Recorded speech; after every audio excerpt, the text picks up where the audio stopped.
Rana baru saja akan mengemasi piring dan gelas bekas makan malam teman-temannya ketika ada yang mengetuk pintu apartemennya. Perempuan bertubuh sintal itu bergegas menuju pintu lalu mengintip keluar melalui jendela. Mas Royan rupanya. Kenapa dia balik lagi? Batin Rana heran ya. 7 orang teman Rana memang baru saja selesai makan malam dan meninggalkan apartemennya. Mereka kembali ke apartemen masing-masing. Termasuk Royan, yang oleh Rana dan 6 orang temannya yang lain dipanggil Mas Royan. Karena pria itu memang yang paling tua di antara mereka. Mereka semua adalah mahasiswa asal Indonesia yang sedang menuntut ilmu di salah satu universitas di Seoul, Korea Selatan. Seoul adalah ibu kota Korea Selatan, dan termasuk kota yang besar dengan segala fasilitas yang sangat maju. Rana dan ke-7 orang temannya itu merupakan para karyawan yang sedang mendapat beasiswa tugas belajar. Mereka semua berasal dari berbagai daerah di Indonesia. Rana sendiri berasal dari Jawa Timur. Sedangkan Royan berasal dari Jakarta. 6 orang teman mereka yang lain juga berasal dari berbagai daerah di Indonesia. Di salah satu kampus terbaik di Korea itu, mereka mengambil program studi yang sama dan satu kelas. Ada apa, Mas? Kok balik? Tanya Rana setelah pintu dia kuakan sedikit dan wajahnya menyembul dari balik pintu itu. Boleh aku masuk dulu, Ran? Tidak enak kalau ada yang lihat aku balik ke apartemenmu malam-malam begini. Ujar Royan sembari tersenyum lembut. Rana tampak ragu. Ia celingak-celinguk sebentar, lalu menatap Royan dengan sorot mata penuh tanya. Ya udah, silahkan masuk. Mas, ujarnya Royan segera melangkah masuk, kemudian Rana buru-buru menutup pintu. Ada apa, sih, Mas? Tanya Rana penasaran. Tidak ada apa-apa kok. Cuma mau mengambil HP-ku yang ketinggalan. Tuh. Ujar Royan sembari menunjuk HP yang tergeletak di meja belajar. Walah, kirain ada apa. Ucap Rana merasa lega. Rana segera mengambil HP itu dan menyerahkannya ke tangan Royan. Baik, aku balik. Ya sudah malam. Ucap Royan seraya membalikkan badan dan melangkah ke arah pintu. Loh, cuma begitu aja? Tanya Rana membuat Royan menghentikan langkahnya seketika. Memangnya mau apa lagi? Tanya Royan dengan mimik wajah heran yang dibuat-buat. Tidak. Ya sudah, sampai ketemu besok di apartemennya Sonya. Ujar Rana sambil mengikuti langkah Royan menuju pintu. Pria berpenampilan rapi itu pun segera membuka pintu dan bergegas menuju apartemennya yang gedungnya bersebelahan dengan gedung apartemen Rana. Mereka memang tiap malam berkumpul untuk makan malam bersama. Tempatnya berpindah-pindah. Semua bergantian kena jatah jadi tuan rumah. Pola makan malam seperti itu sengaja mereka lakukan. Alasan pertama, supaya hemat. Karena biaya hidup di Korea sangat tinggi, termasuk biaya membeli makanan siap santap, sangat mahal. Makanya, mereka memilih tiap hari masak dan makan bersama. Alasan kedua, karena selera Indonesia mereka menyebabkan masak sendiri menjadi pilihan terbaik. Mereka bisa memasak berbagai menu khas Indonesia. Selain efisien, cara ini juga sedikit mengobati rasa rindu mereka akan masakan rumah. Biaya hidup mereka selama di Korea rata-rata 80 ribuan per bulan, atau setara 8 juta rupiah. Dengan memasak sendiri, masing-masing bisa menghemat pengeluaran 10-20 ribu won per bulan. Sangat lumayan untuk ukuran mahasiswa penerima beasiswa yang pendapatannya pas-pasan. Setelah Royan pergi, Rana melamun sambil mencuci piring. Ia sempat deg-degan tadi ketika Royan tiba-tiba balik lagi dan masuk ke apartemennya. Selama hampir 1 tahun di Korea, Royan memang selalu jadi buah bibir di antara dia dan 4 teman perempuannya yang lain, Sonya, Ismi, Indri, dan Tanti. Karena Royan boleh dibilang lebih menarik dibandingkan Seto maupun Andi, teman pria mereka lainnya. Mereka semua sebenarnya sudah berkeluarga. Bahkan beberapa sudah memiliki anak. Rana sendiri punya 2 anak yang masih bersekolah SD. Namun, karena sedang berjauhan dengan pasangan masing-masing, obrolan-obrolan membahas lawan jenis kadang menjadi sangat menarik. Dan Royanlah yang paling sering menjadi objek obrolan, serta bahan candaan iseng para ibu muda itu. Terkadang Ismi menggoda Tanti. Tan, kayaknya Mas Royan perhatian banget ya sama kamu. Lain waktu, giliran Indri menggoda Ismi. Aku perhatiin, kamu suka banget ya berlama-lama menatap Mas Royan. Dan begitu seterusnya. Namun, semua hanya sebatas bercanda. Hanya seru-seruan untuk melawan rasa jenuh. Sekedar senda gurau pemancing tawa pelerai rasa rindu pada keluarga masing-masing, di tengah beratnya studi yang sedang mereka tempuh. Hanya saja, kejadian tadi memang sempat membuat Rana ketar-ketir. Karena apartemen dia dan keempat temannya yang lain memang bersebelahan. Bisa terjadi prasangka negatif kalau ada di antara teman-temannya itu melihat Royan balik lagi ke apartemen Rana setelah mereka bubaran tadi. Jadi, memang wajar tadi Royan minta masuk dulu, baru kemudian ngobrol. Supaya tidak ada yang memergoki. Akan tetapi, Rana merasa ada yang ganjil dari gelagat Royan tadi. Dia merasa ada sesuatu di mata pria itu ketika mereka beradu pandang. Entah apa itu, selesai mencuci piring, Rana langsung merebahkan tubuhnya di ranjang, lalu bersiap-siap tidur. Sebagai pemancing kantuk, dia mencoba membuka lagi foto-foto di galeri HP-nya. Yang pertama muncul adalah foto suami dan anak-anaknya ketika bersiap-siap berangkat sekolah. Foto itu dikirim suaminya tadi pagi, sebelum anak-anak diantar ke sekolah. Rana tersenyum melihat foto itu. Rasa rindunya pun semakin memuncak. Sudah hampir setahun dia tidak bertemu mereka. Kerinduan seorang ibu pada anak-anaknya tentu tidak perlu dipertanyakan lagi. Tak ada ibu yang tidak merasa tersiksa berjauhan dengan anak-anaknya. Apalagi anak-anak seusia SD yang biasanya tiap hari sang ibulah yang mengurus. Namun, saat ini dia harus berjauhan dengan buah hatinya itu. Jelas teramat sangat rindu.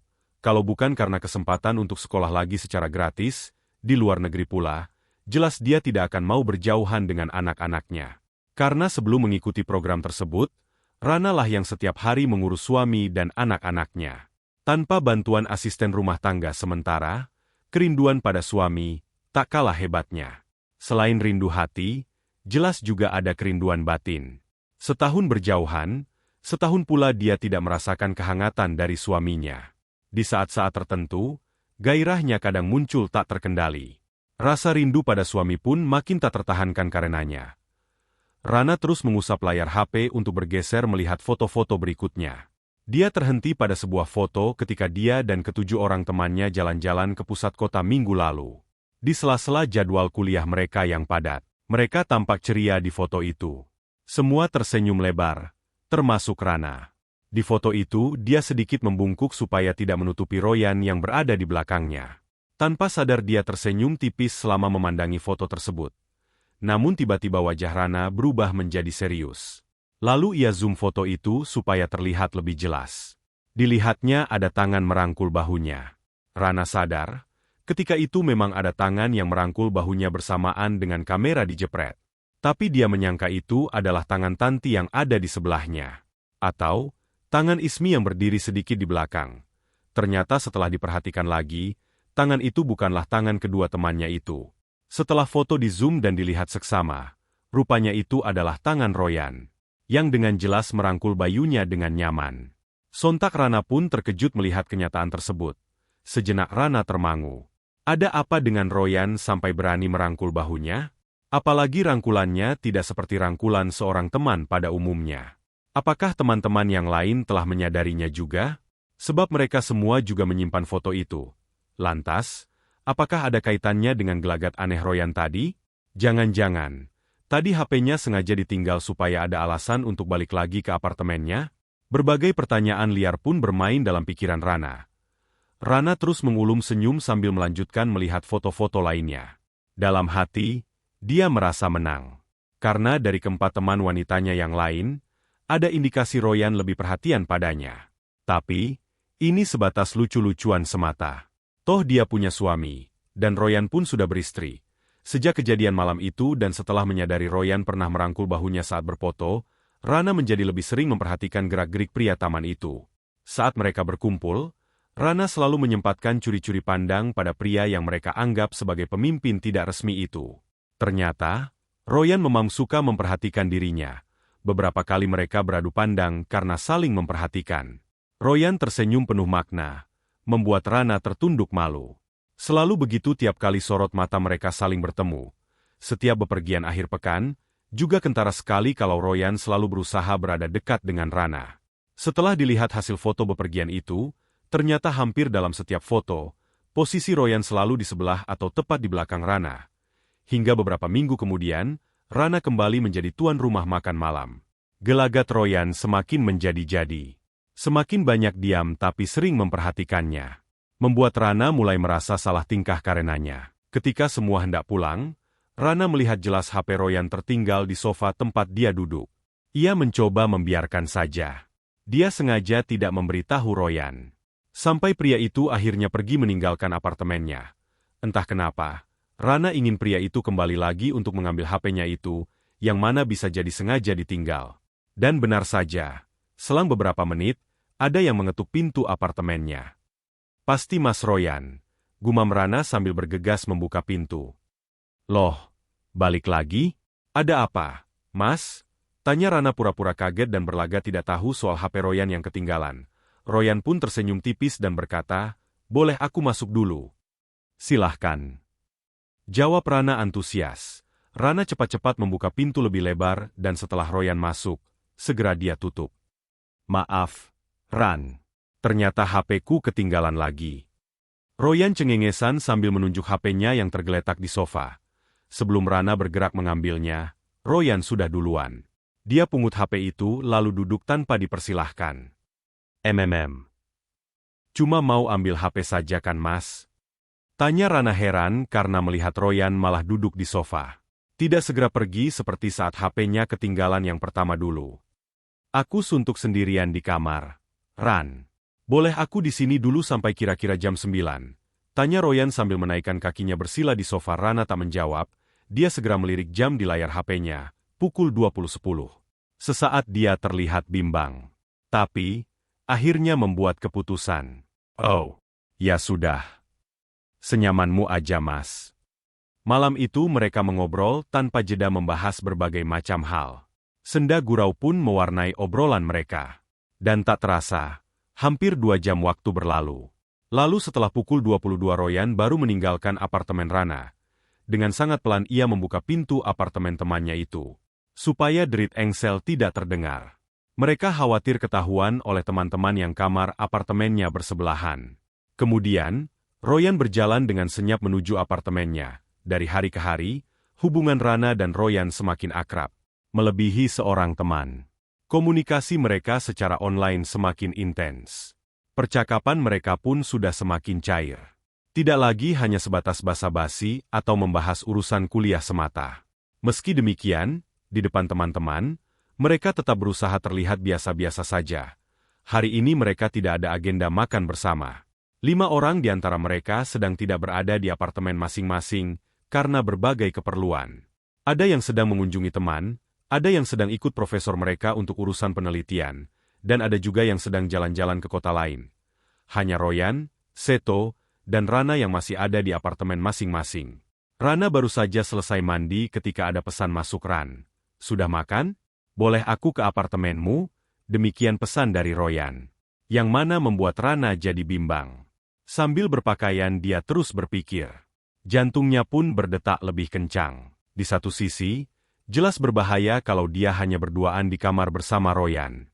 Tapi di sisi lain, ada bisikan kuat entah dari sisi hatinya yang sebelah mana, yang meminta dia untuk mempersilahkan Royan datang. Malam ini aman, semua tetangga apartemenku sedang tidak ada. Demikian bisikan yang akhirnya dipatuhi Rana itu. Silahkan, Mas. Sesampainya di sini, langsung aja masuk. Pintu apartemen tidak kukunci, balas Rana. Jantungnya berdetak semakin kencang setelah mengirimnya. Tak berapa lama kemudian, pintu apartemen Rana didorong dari luar dan terbuka pelan. Kemudian, Royan muncul dari balik pintu. Dia berjalan ke arah sofa dan langsung duduk di sebelah Rana yang sedang berpura-pura sibuk dengan laptopnya. Kamu sudah makan, Ran? Royan membuka percakapan. Rana mencium bau wangi. Rupanya Royan juga baru saja mandi. Aroma sabun mandi masih kentara tercium dari tubuh pria itu karena posisi yang sangat dekat. Wangi sabun mandi itu berkelindan dengan aroma khas tubuh pria, yang mana tiba-tiba membuat Rana bergairah. Belum. Kalau Mas Royan, tanyanya lembut.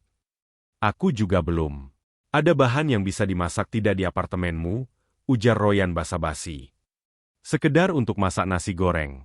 Sih, ada, Mas. Tunggu sebentar. Aku akan buatkan. Tanpa menunggu persetujuan Royan, Rana segera beranjak ke dapur. Dapur kecil yang hanya menyempil di bagian belakang apartemen. Sebenarnya Rana sudah kehilangan selera makan. Sejak pesan dari Royan tadi, dia dikuasai oleh perasaan aneh. Berdeba-deba tak jelas. Perasaan seperti ini dulu juga pernah dia rasakan ketika akan menjalani malam pertama pernikahan. Sesaat Rana teringat suaminya di Indonesia, Rana segera menyiapkan bahan untuk membuat nasi goreng. Posisinya membelakangi Royan yang sibuk dengan HP-nya. Setelah bahan siap, segera dia olah. Jantungnya masih terus saja berdebar-debar tak karuan. Saat sedang mengiris-iris bahan-bahan masakan, tiba-tiba Rana mendengar langkah Royan mendekat. Namun ia tetap berusaha untuk tenang dan melanjutkan pekerjaannya. Kemudian, tak lama ia merasakan Royan sudah berada persis di belakangnya. Bulu kuduk Rana meremang karena bisa mendengar helaan nafas Royan tak jauh dari telinganya. Tapi Rana tetap saja diam. Seolah menunggu saja apapun yang akan terjadi. Tubuh Rana gemetar ketika dia rasakan dua telapak tangan Royan memegang pinggangnya. Longgar pegangan itu. Seperti ragu-ragu dan menunggu reaksi Rana. Hati Rana tak karuan. Sekelebat kembali terbayang suaminya. Hendak ia tepis dua telapak tangan yang sekarang menempel lemah di pinggulnya itu. Tapi, yang terjadi malah sebaliknya. Dia raih dua tangan itu dan mengeratkannya ke tubuhnya. Lalu ia mundurkan tubuh, sehingga sepenuhnya berada dalam dekapan Royan dari posisi belakang. Masih sambil terisak, Rana rentangkan tali itu dengan mengaitkan salah satu simpul pada gantungan handuk di belakang pintu, dan simpul lainnya dikaitkan pada sebuah pengait besi di dinding sisi kanan. Setelah itu, ia membuka bajunya yang basah kuyup, memerasnya, lalu menjemurnya di sana. Setelah keluar dari kamar mandi, Rana mengganti pakaiannya dengan pakaian baru. Ia tak ingin tubuhnya terkena flu karena habis basah-basahan di kamar mandi. Kemudian diambilnya HP yang sedari tadi tergeletak di meja, dan diteleponnya sang suami. Rana meminta maaf dengan tulus pada suaminya. Walaupun ia tidak menceritakan apa yang menjadi alasannya minta maaf. Tapi Rana benar-benar menyesal atas pengkhianatan yang telah ia lakukan dengan Royan. Ia pun berjanji ke depannya akan lebih mawas diri dan menjaga batasan dengan lawan jenis selain suaminya. Dari kisah ini kita belajar bahwa terkadang manusia sering lalai dan terbawa hawa nafsunya. Namun jika kita memiliki iman yang kuat dan paham akan konsekuensinya, insya Allah kejadian di atas tidak akan terjadi. Bagaimana menurut kalian? Tulis pendapat kalian di kolom komentar ya.